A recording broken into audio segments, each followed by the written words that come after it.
Eu gostaria de começar enfatizando sobre o coco. Não só a parte da água, como a parte branca do coco, que chama copra, e sobre o óleo que é extraído da copra. Esse é um excelente alimento funcional. É o alimento funcional mais subutilizado. É barato, é comum no Brasil, e o brasileiro não tira vantagem disso aí, deixando passar. Uma coisa que está aí disponível. Você encontra livros na literatura, inclusive em português, O Milagre de uma Gordura, ou se você quer adquirir só um livro, eu diria que Coconut Cures é o melhor que tem. O Dr. Bruce Fife é a maior autoridade em coco no mundo. Ele é autor de mais ou menos uns 8 ou 9 livros sobre coco, tem inúmeras publicações científicas sobre o coco, e esse livro é o melhor do que ele escreveu até hoje. Então, se você tiver de adquirir você adquire ele na Amazon.com, ele está na forma digital, você pode baixar ele e lê-lo no seu programa Kindle, tá? Se você quer se tornar um especialista em gorduras, porque existe a chamada gordurofobia, onde a pessoa tem medo de gordura, infelizmente, e não é bem assim. Esse livro aí tem 1.281 páginas, é excelente. Se você ler esse livro, você vai entender todos esses mitos que existem com relação à gordura, certo? Bom, vamos fazer uma viagem rápida aqui, histórica. Há mais ou menos 8.000 anos atrás já existiam relatos da medicina ayurvédica, que é a mãe da medicina tradicional chinesa, que tem relatos de mais de 5.000 anos, que é a mãe da medicina grega, que é a mãe da medicina árabe, que é a mãe da medicina romana. A medicina ocidental, conhecida como alopatia, ela foi criada em 1824 pelo Dr. François Condé, na Suíça, onde pela primeira vez foi dada uma substância para tratar uma doença. Naquela época, em 1824, o Dr. François Condé usou iodo para tratar o bócio tiroidiano. O iodo, por muito tempo, era considerado o canivete suíço da medicina. Quando você não sabia o que fazer, você dava iodo, porque tudo começou com iodo, em 1824, onde o bócio desaparecia depois de poucas semanas, alguns meses, do uso do iodo. E nasceu, então, a medicina que você conhece hoje, que é a alopatia. Um remédio para uma doença, outro remédio para outra doença, outro remédio para outra doença. Mas voltando lá na medicina ayurvédica, ainda amplamente praticada nos dias atuais, tem o óleo de coco como ingrediente fundamental em inúmeras preparações medicinais. Então, você vê, há 8.000 anos já existia o uso do óleo de coco no tratamento de doenças. E a medicina ayurvédica é praticada hoje por pelo menos 1/3 do mundo. Os chineses, os japoneses, os coreanos, os asiáticos em geral. A medicina preferida deles é a medicina ayurvédica. E o uso de óleo de coco em preparação medicinal é muito comum entre esses povos. Se você é um indivíduo com mente científica e você quer avaliar se isso realmente tem fundamento, eu estou aqui lhe dando os dados atualizados. O Google, se você entrar no Google e digitar, entre aspas, coconut oil, óleo de coco, você tem mais de 25 milhões de citações. Não é 1.000, não, é milhões. Se você entrar no Google Acadêmico, que é a melhor plataforma científica que existe no mundo de hoje, tem mais de 120.000 citações. Se você entrar no mercola.com, que é o melhor site médico e o maior site médico mundial americano, tem mais de 9.000 artigos sobre o óleo de coco. Se você entrar no PubMed, que já é hoje uma plataforma mais pobre, ela é estatal, ela tem 1.808 artigos científicos. Isso eu chequei ontem, preparando para essa aula. Ela tem 1.808 artigos científicos. E se você entrar no Amazon.com, for na seção de livros, existem mais de 500 livros no Amazon.com sobre óleo de coco falando bem. Agora eu lhe pergunto, se tem mais de 25 milhões no Google, mais de 120 mil citações científicas no Google Acadêmico, mais de 9 mil artigos no Mercola.com, 1.808 artigos científicos no PubMed, todos falando bem, e mais de 500 livros no Amazon.com falando bem do óleo de coco, o que você está esperando? É barato, é simples, uma colher de sopa tem em torno de 14 gramas de óleo de coco, 1 ou 2 colheres de sopa por dia, você pode colocar no seu café, ele vai ficar um pouquinho mais adocicado, ao invés de você usar açúcar, porque o coco também tem a sua própria açúcar, e você vai estar fazendo um grande bem, principalmente para o seu aparelho cardiovascular, como nós vamos ver aqui no decorrer dessa apresentação. Para você ter uma ideia dessa história de gordura, as gorduras são classificadas em cadeia curta, cadeia média e cadeia longa, porque a gordura é formada de ácido graxo. Eu tenho ácidos graxos de cadeia curta, acético, butírico, capróico. Eu tenho ácido graxo de cadeia média, caprílico, cáprico, láurico. E eu tenho ácido graxo de cadeia longa, mirístico, palmístico, esteárico. Vocês estão vendo aqui que os que são de cadeia média, o caprílico, o cáprico e o láurico, representam 67% dos ácidos graxos do coco. E nós vamos conversar mais especificamente sobre o ácido láurico, que tem propriedades ultra especiais. Só para você ter uma ideia da diferença, eu quero que você compare nesse slide o vermelho com o azul. O vermelho são os ácidos graxos de cadeia longa, como é o mirístico, o palmítico, o esteárico, o araquídico, o beênico, o lignocérico. Vocês estão vendo que eles vão primeiro até o coração, depois eles vão para o fígado, depois eles são carreados pela LDL até os tecidos, trazidos de volta pelo HDL e levados e expulsos e eliminados na bile. Vê a trajetória do vermelho, por favor. Agora observe a trajetória do azul, que são os ácidos graxos de cadeia média, que no caso é o caprílico, o cáprico e o láurico.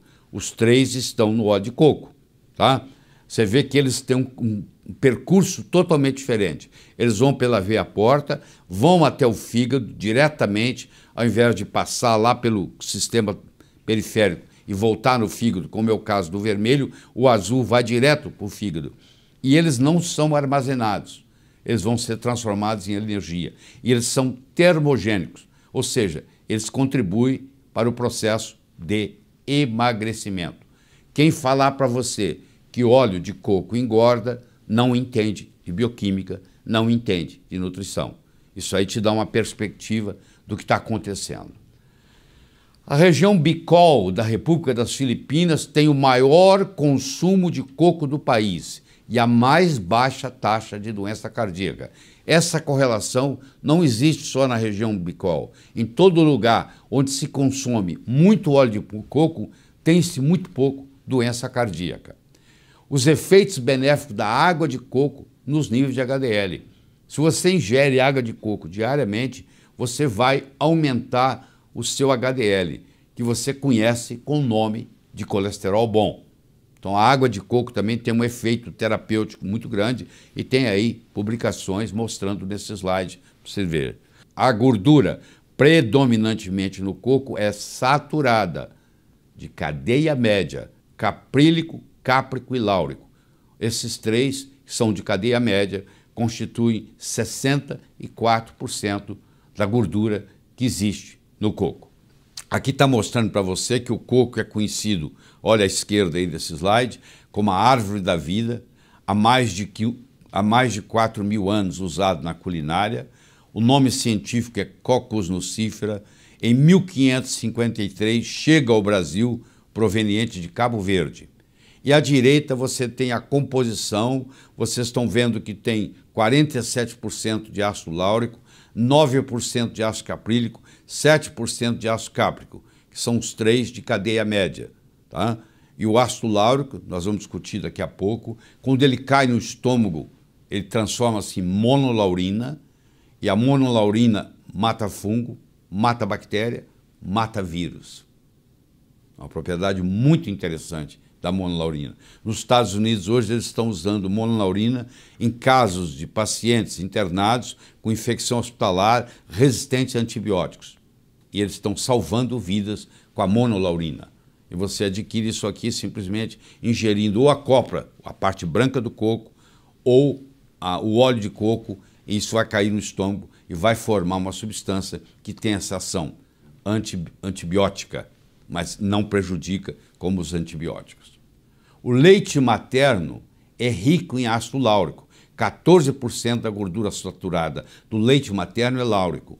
47% dos ácidos graxos do coco é láurico. Então o óleo de coco ele é quase que um substituto para o leite materno.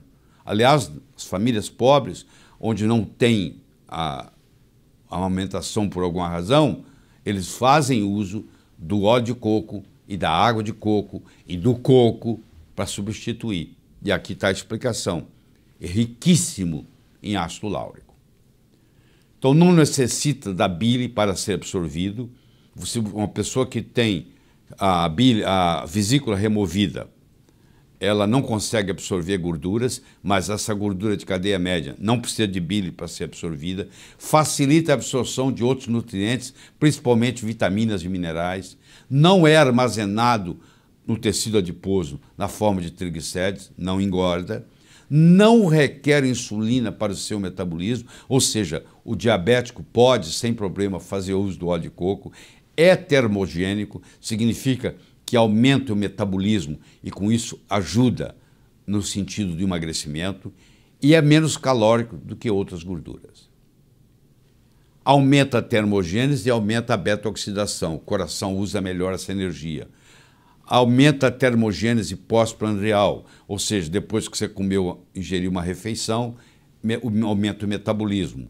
Aumenta a CCK e a PPY, ou seja, aumentando a saciedade. Se você ingerir óleo de coco, você vai comer menos, você vai ter menos fome.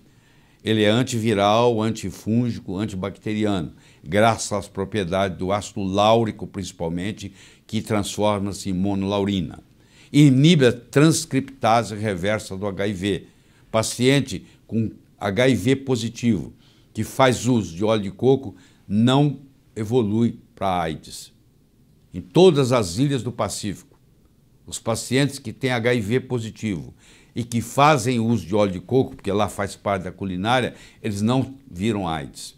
Quando esses pacientes que têm HIV positivo, que vivendo nas ilhas, não manifestavam AIDS, quando eles mudam para cidades grandes, saem das ilhas, eles começam a ter AIDS.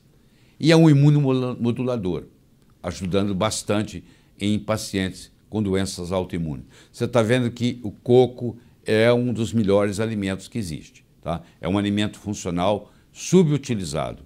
Ele é rico em ácido láurico, como eu já disse, vai virar monolaurina. Ele é rico em triglicéridos de cadeia média. Ele inibe a 5-alfa-redutase, que nós vamos discutir quando discutirmos hormônios. Ele é um potente anti-inflamatório.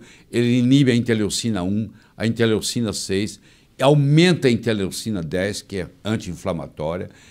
Ele não muda o colesterol, mas ele diminui o colesterol ruim, aumenta o colesterol bom. Ele tem um efeito antitrombótico e ele inibe a peroxidação lipídica. Ele tem uma ação antioxidante. Tudo isso é estudado, tudo isso é publicado. E agora eu quero mostrar para você, mesmo que saia diretamente da parte do coração, mas continua na área cardiovascular.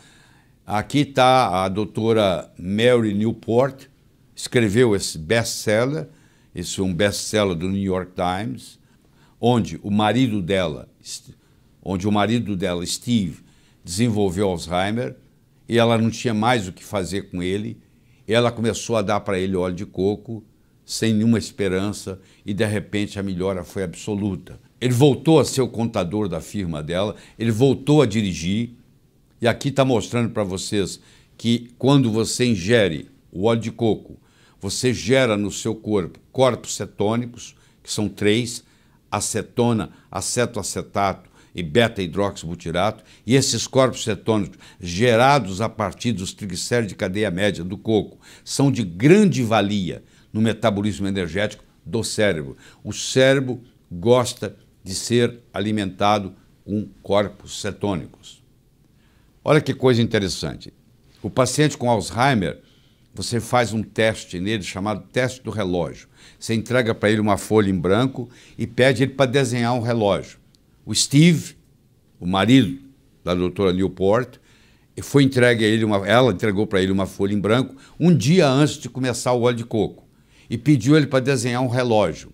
Olha o que ele desenhou. Ele fez um esboço, você não sabe que aquilo é um relógio. Aí ela colocou uma colher de sopa 3 vezes ao dia de óleo de coco. Olha o que acontece 2 semanas depois. 2 semanas depois, olha lá, compara o antes do óleo de coco, compara com 2 semanas depois. Agora, aqui 1 mês depois, 37 dias depois, olha a diferença que vai acontecendo. Isso aqui não tem jeito de não ser verdadeiro. Olha lá, mostrando o efeito. Isso repercutiu e ele voltar a dirigir, ele voltar a ser o contador, ele voltar a ter emoções normais. Isso com apenas óleo de coco. Não subestime esse alimento funcional. Ele pode fazer uma diferença muito grande na sua vida. Então, o óleo de coco, ele tem benefícios no Alzheimer, ele tem benefícios nas doenças cardiovasculares, ele tem uma atuação grande no câncer, porque o câncer se alimenta de glicose, o alimento que a célula cancerígena gosta mais é açúcar. Então, quando dá óleo de coco, você cria corpos cetônicos, que a célula cancerígena não sabe utilizar, mas a célula normal sabe. Ele é importantíssimo no diabetes, porque também você vai criar corpos cetônicos, não vai precisar de insulina. Ele ajuda no tratamento da obesidade e ele ajuda em todos os tipos de infecções, seja por vírus, seja por bactéria, seja por fungo. Tudo isso está publicado, como eu mostrei no começo dessa conversa. Então, eu recomendo você, pelo menos, fazer uma tentativa. Faz uma prova. Durante 15 dias, 2 semanas, toma uma colher de sopa de óleo de coco 2 vezes por dia. Você vai ver a diferença na pele, no sono, no intestino. E claro que o seu coração vai agradecer muito, porque você vai gerar corpos cetônicos e o coração gosta de trabalhar com corpos cetônicos. O seu cérebro vai agradecer muito, porque o seu cérebro também gosta de trabalhar com corpos cetônicos. A sua clareza mental vai melhorar. A sua inteligência vai ficar mais aguçada. Bom, se você quiser estudar mais, eu espero que aqui seja só o começo dessa conversa, eu estou te dando aí 5 sites importantes sobre o óleo de coco. Eu gostaria de enfatizar o terceiro, que é o westernprice.org, que é o melhor site de nutrologia que tem no mundo. E gostaria de enfatizar o último, que é o coconutresearchcenter.org, que é um site que põe as publicações científicas com relação ao óleo de coco. Então, se alguém questionar para você que isso não é científico, você leva essa pessoa até o coconutresearchcenter.org e mostra que toda a parte científica que está lá. Então, isso aí contribui muito para ajudar você a estudar ainda com mais profundidade os benefícios desse alimento funcional subutilizado que é o coco. Nós vamos começar um assunto extremamente polêmico, que é o uso do sal. Eu estou me referindo ao sal integral. Não é o sal que você conhece, chamado sal de cozinha, que é esse branquinho que você coloca na mesa. Esse aí, ele é apenas cloreto de sódio. Ele tem sódio e ele tem cloro. Os outros 80 elementos foram removidos. Sobraram esses 2. Aí a situação é totalmente diferente. Eu vou conversar com você da importância do sal integral, com mais de 80 minerais. Então, por que nós vamos usar o sal? Essa que é a pergunta. Na literatura, tem inúmeros livros sobre isso. Estou mostrando alguns aqui para você ter uma ideia. Por exemplo, esse livro aqui do David Brownstein é excelente para você ter uma ideia geral sobre o sal, tá? Ele mostra a importância do sal na saúde humana. Tá? E o sal que eu estou me referindo é o sal não refinado. Esse é que interessa. Então eu tenho 4 mitos que eu quero discutir com você aqui. Primeiro mito é que não existe diferença entre sal refinado e sal não refinado. A maioria acha que é a mesma coisa, que não faz diferença. E é a diferença que faz a diferença. O segundo mito, uma dieta baixa em sal é saudável. Não é verdade. Vou provar para você que estudos mostram que se você fizer uma dieta baixa em sal, primeiro você tem muito menos energia. E você vai a longo prazo sofrer uma série de consequências. Então essa chamada dieta hipossódica, ela não é uma dieta saudável e ela é usada demasiado na medicina. Terceiro, que produtos baixos em sal são os preferidos. Não, não é verdade. Você vai ver que o sal é muito importante na saúde. E quarto, que é o mais comum, que você escutou tantas vezes, que você tem que diminuir o sal para não causar pressão alta. Porque todos os estudos que foram feitos mostrando que sal pode, de alguma forma, aumentar ligeiramente a pressão, que é muito pouco também, foi feito com sal não integral. Foi feito com sal refinado. Então ninguém fez um estudo com sal não refinado, com sal integral. Todo o trabalho foi feito com sal de cozinha, que eu não estou recomendando, em hipótese alguma. Entendeu? Vamos começar com o primeiro mito. Não existe diferença entre sal refinado e sal não refinado. O sal é extraído na forma de salmoura e então tratado com substâncias químicas, ferrocianeto de sódio, citrato de amônia, silicato de alumínio e dextrose, para a remoção de minerais, que nós chamamos aqui de impurezas, por incrível que pareça, são todos minerais importantes, ficando apenas o cloreto de sódio. Então, para ficar o cloreto de sódio e eliminar todos os outros e fazer ele ficar bonitinho, branquinho, você está contaminado com ferrocianeto de sódio, com citrato de amônia, com silicilato de alumínio e com dextrose, ou dextrose. Então você tem substâncias, resíduos que ficam lá. Então esse é o primeiro mito. Eu vou discutir com você a importância do pH, que é o potencial hidrogênio iônico. O nosso sangue tem um pH de 7,35, 7,45, vamos pôr uma média 7,4, que é mais ou menos também o pH intracelular, 7,35 por aí, e a gente tem que manter essa pequena alcalinidade para manter a saúde. E tudo aquilo que nos adoece também nos acidifica. Minerais são agentes alcalinizantes. Como eu estou fazendo uma ingestão de muitos minerais, eu estou alcalinizando as minhas células. Segundo, na presença de doença crônica, há deficiência de mineral. Quando você vê uma doença, um doente crônico, esse paciente sempre tem uma certa deficiência de mineral. Terceiro, deficiência de mineral causa acidose metabólica, ou seja, faz baixar o pH. E sal não refinado tem em torno de 80 minerais ou mais na sua composição, enquanto que o cloreto de sódio tem apenas 2, sódio e cloro. Então, quando eu ingiro um sal não refinado, um sal integral, isso facilita, proporciona uma melhor alcalinidade do meu corpo, certo? O sal não refinado é usado no tratamento da exaustão adrenal, quando você tem a síndrome do burnout, quando você chuta o pau da barraca, o estresse é um limite máximo, você só sai se você fizer uso de sal. Ajuda na asma, na rinite alérgica, ajuda no processo de detox, ajuda no diabetes, ajuda na fadiga e, claro, ajuda em pacientes que têm o chamado hiponatremia, onde o sódio no plasma, no sangue, no plasma, está abaixo de 141 miliequivalente por litro. Então eu tenho uma aplicação muito grande do sal não refinado. O segundo mito que existe sobre o sal é que uma dieta baixa em sal é saudável. Para a maioria dos pacientes, uma dieta baixa em sal não altera os níveis da pressão arterial, em nada. Por outro lado, quando o sal não refinado é dado para pacientes com deficiência de sal, há uma redução da pressão arterial elevada. Vou dar um exemplo para você. O paciente tem uma pressão alta, como nós já discutimos aqui nesse programa, porque ele tem deficiência de magnésio.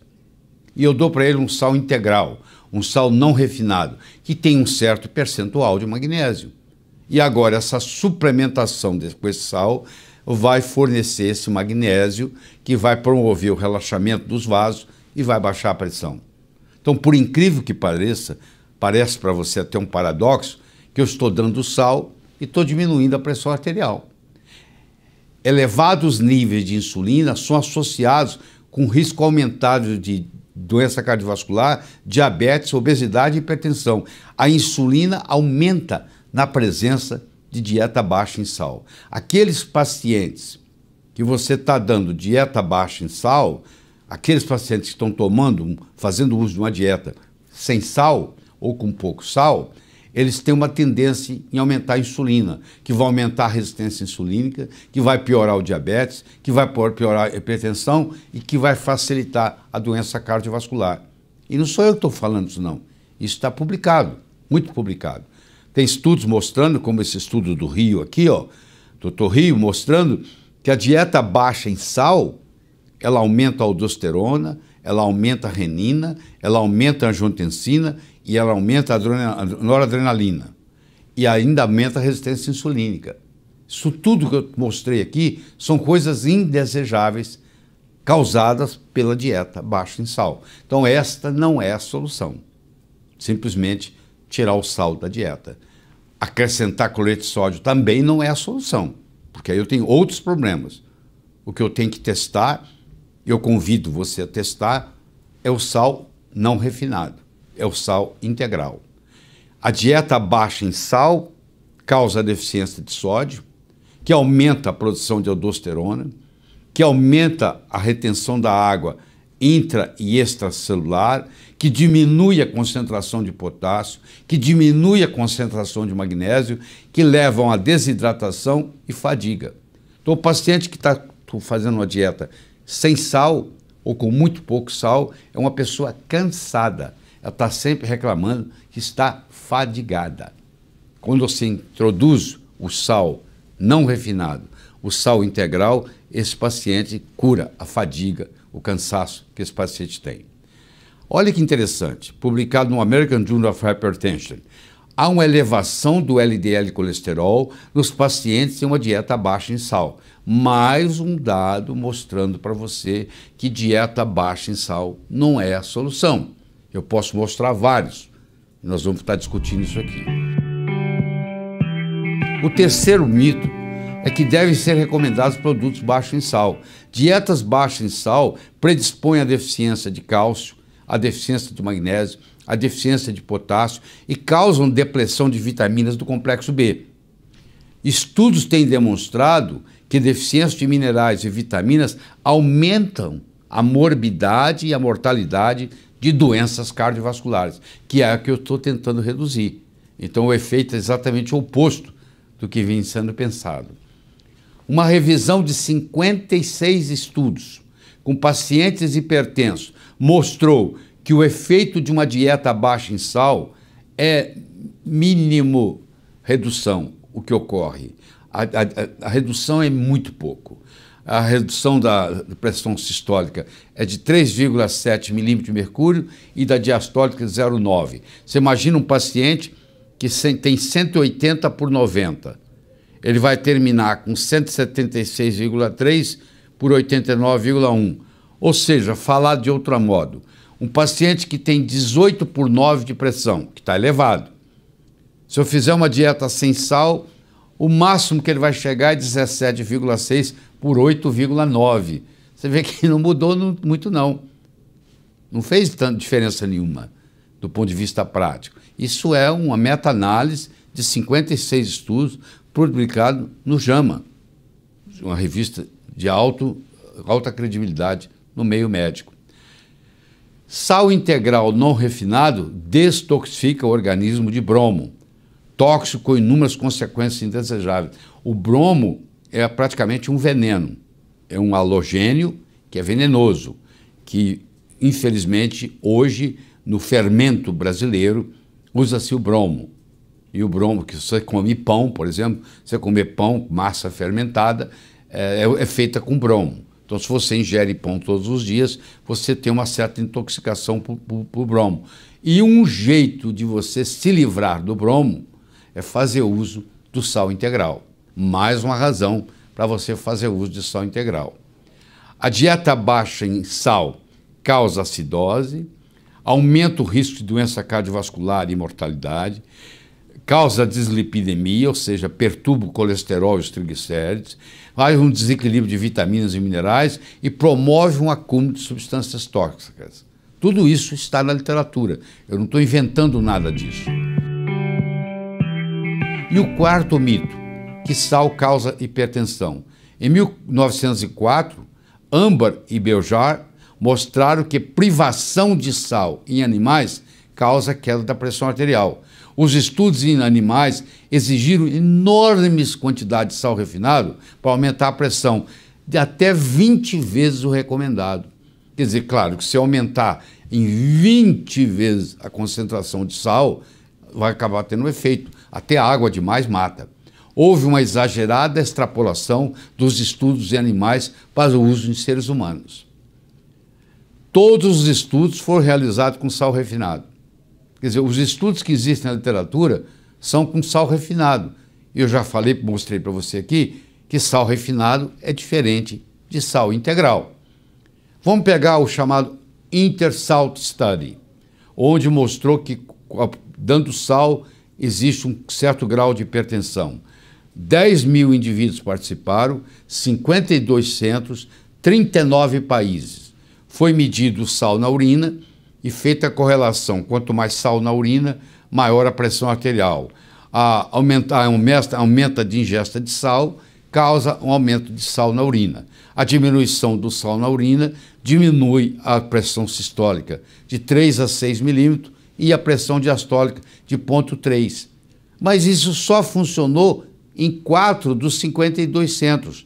2 centros eram no Brasil, dos índios Yanomamo e do Xingu, e os outros 2 eram tribos no Quênia e na Papua, na Nova Guiné, onde eles não usam nem álcool, nem são obesos. Só nesses 4 grupos, dos 52, os outros 48 não teve alteração nenhuma. Foi dado sal refinado, que eu não estou recomendando, e mesmo assim não aumentou a pressão. Tá? Nos outros 48 centros não havia associação consistente entre a ingestão de sal e a mudança na pressão arterial. Então, até isso não foi conseguido provar, que o sal não refinado causa pressão alta. De 1966 a 2001, 57 ensaios clínicos avaliados num período de 25 anos. Indivíduo com pressão arterial normal, dieta baixa em sal, olha o que diminuiu.